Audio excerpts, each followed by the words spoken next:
is the Apple Watch Series 10 and of course the Ultra 2, which looks really cool in this new black color.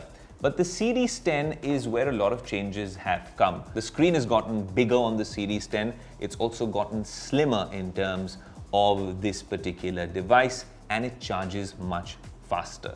That's something that you can use, because if you want to use your Apple Watch 24/7, then you want lesser charging time and maximum on your wrist time. I think that's what they've tried doing with the Series 10, but it's good to see a whole bunch of health features. Something I haven't been able to test is sleep apnea detection.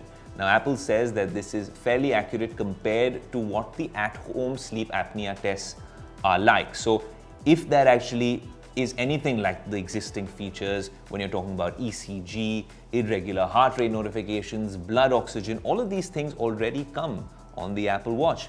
If sleep apnea detection works the same way with that level of accuracy and convenience, it's an absolute game changer. One more reason to make this an indispensable part of your health, fitness, and lifestyle routine. But that's not all. The screen refreshes at 1 Hz now, which means the always-on display will show the seconds hand on the clock as well, and it will retain all-day battery life. Now, of course, this is the smaller 42mm casing, but it's gotten bigger from last year, and its elder brother now comes in a 46mm casing. That's really creeping very close to the Apple Watch Ultra 2 in terms of size. But Apple says this is a different use case. With the Ultra 2, it's meant for the rugged outdoors.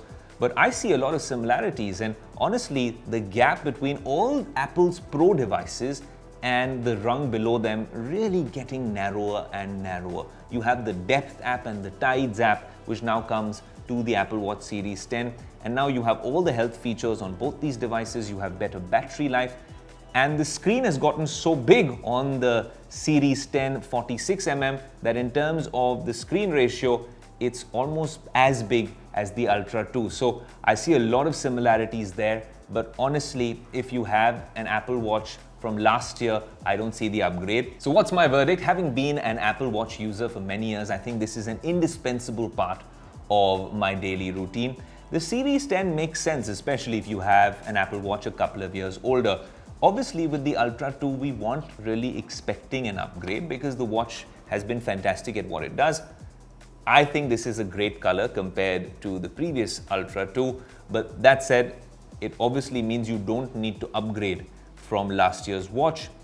If you have an older Apple Watch, this is obviously an option that you have the Ultra 2 in this satin black color. And while there haven't been many updates in the Apple Watch lineup, it's the Series 10 which has gotten so souped up, it's creeping into Ultra territory. So if you've got a really old Apple Watch, the Series 10 is the one to consider. A whole lot of software and hardware enhancements coming to this year's Series 10.